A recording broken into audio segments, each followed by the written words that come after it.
और देखिए, वक्फ कानून के लिए आज बहुत बड़ा दिन है। वक्फ कानून संवैधानिक है या असंवैधानिक, सुप्रीम कोर्ट आज इस पूरे मामले में फैसला सुनाएगा।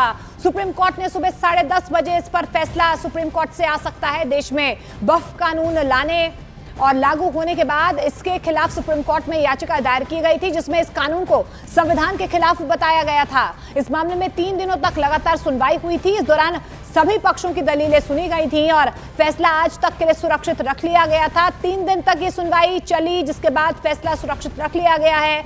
सुप्रीम कोर्ट ने बहस के लिए 7 घंटे का वक्त दिया था और 3 दिनों तक सुनवाई के बाद फैसला सुरक्षित रखने के बाद आज सुबह 10:30 बजे इस पर सुप्रीम फैसला आ सकता है।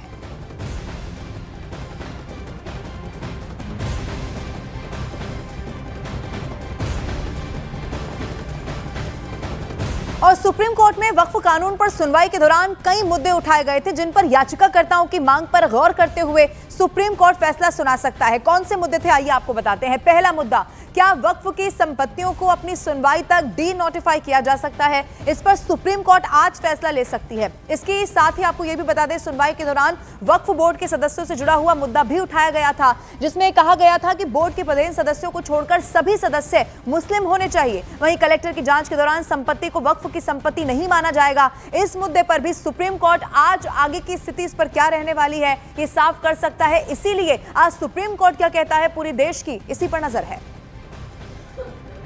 और देखिए, वक्फ कानून पर सुनवाई के दौरान सुप्रीम कोर्ट ने कुछ सवाल भी पूछे थे, जिसे जानना बेहद जरूरी है। दरअसल सुप्रीम कोर्ट ने सुनवाई के दौरान पूछा था कि क्या वक्फ की संपत्ति के लिए रजिस्ट्रेशन पहले से जरूरी था या सिर्फ निर्देश भर था।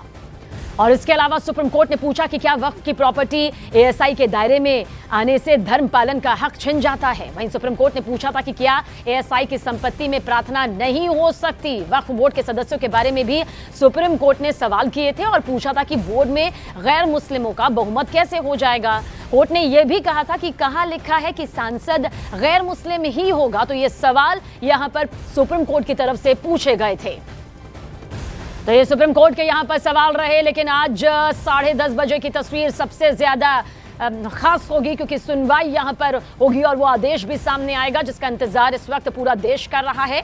मामला कानूनी प्रक्रिया के तहत सुप्रीम कोर्ट की चौखट पर पहुंचा। दोनों पक्षों की दलीलें यहाँ पर सामने आई, वाद विवाद भी यहाँ पर सामने आया, खूब प्रतिक्रियाएं भी हुई। लेकिन अब क्योंकि ये कानूनी प्रक्रिया के तहत आज की तारीख, आज का वक्त यहाँ पर दिया गया था, ऐसे में क्या ये बदलाव यहाँ पर सामने आएगा, जिसका विरोध यहाँ पर किया गया है।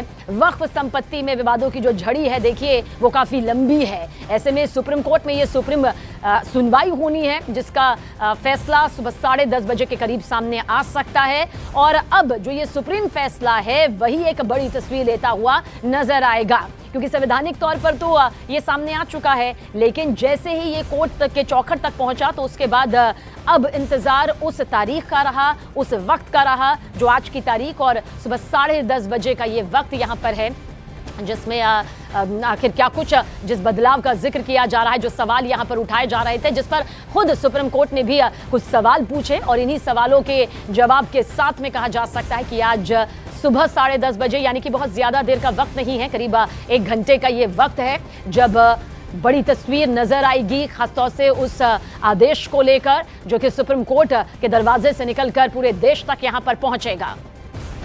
और देखिए, वक्फ कानून पर आखिर किसके क्या अधिकार है। दरअसल राज्य के कानून को राष्ट्रपति की मंजूरी, यहाँ पर संसद को कानून बनाने का अधिकार। दरअसल जब ये पूरा कानून यहाँ पर सामने आया, तो एक बड़े टकराव की स्थिति भी नजर आई। वक्फ कानून समवर्ती सूची में आता है, ये भी आपको जानकारी दे दे। राज्य भी इस पर अलग से कानून बना सकता है, ये अधिकार यहाँ पर है।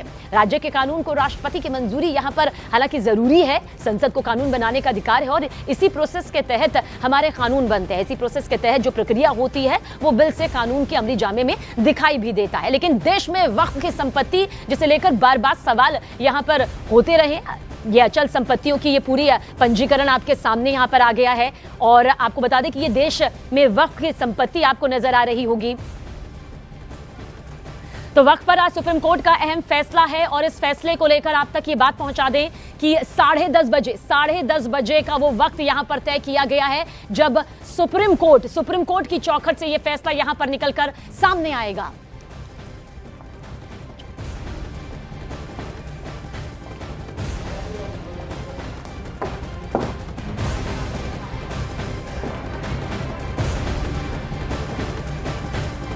और खबरों में आगे बढ़ते, जगत गुरु रामभद्राचार्य के पश्चिमी उत्तर प्रदेश को मिनी पाकिस्तान बताने वाले बयान पर बखेड़ा खड़ा हो गया है। शंकराचार्य स्वामी अविमुक्तेश्वरानंद सरस्वती ने रामभद्राचार्य के बयान पर आपत्ति जताई है। उनकी तरफ से तंज कसते हुए ये कहा गया है कि योगी आदित्यनाथ के मुख्यमंत्री रहते हुए उत्तर प्रदेश को इस तरह कैसे कहा जा सकता है। उत्तर प्रदेश में तो पिछले 5-6 वर्षों से आदित्यनाथ जी मुख्यमंत्री के रूप में विराजमान है और कहा जाता है कि वो बड़ी बारीकी से कार्य कर रहे हैं। उनके राज में रामभद्राचार्य जी कह रहे हैं कि पश्चिमी उत्तर प्रदेश पाकिस्तान बन रहा है। योगी जी के राज में पाकिस्तान, ये कैसी बात है? सुन करके धक्का लग रहा है। और आइए अब आपको जगत गुरु रामभद्राचार्य का वो बयान हम सुनवाते हैं जिसको लेकर ये पूरा का पूरा बवाल मचा हुआ है। दरअसल मेरठ में जगत गुरु रामभद्राचार्य ने कथा के दौरान कहा कि पश्चिमी उत्तर प्रदेश मिनी पाकिस्तान लगता है। वो यही नहीं रुके, उन्होंने कहा कि हिंदू संकट में है, हिंदू धर्म को न्याय नहीं मिल पा रहा है और उनके इस बयान का वीडियो सोशल मीडिया पर वायरल हो गया। हिंदुओं पर बहुत संकट है, बहुत संकट है। अपने ही देश में हम हिंदू धर्म को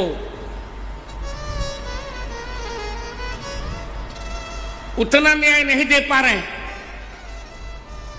पश्चिमी उत्तर प्रदेश में आकर लगता मानो ये मिनी पाकिस्तान है, ऐसा लगता है।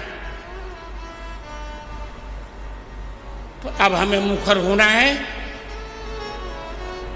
हम ऐसा नहीं होने देंगे। जो कुछ हो जाए